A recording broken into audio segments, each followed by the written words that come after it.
আসসালামু আলাইকুম। দেখেন আমার ঘাস খেতে একটা পাখির বাসা বাঁধছে। দেখেন পাখিটা এখনই উড়াল দিবে দেখেন।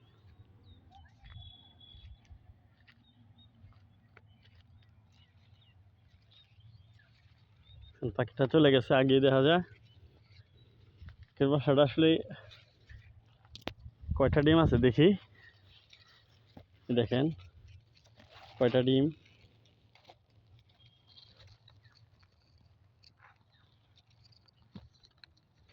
উম ৬টা ডিম মনে হয়। ৬টা ডিম মনে হয়। ৬টা ডিম। এখন এই পাখির বাসাটার জন্য এই গাছটি কাটতে পারতেছি না। এখন আরো ২টা বাসা আছে কিন্তু ওইগুলা বাসা আপনার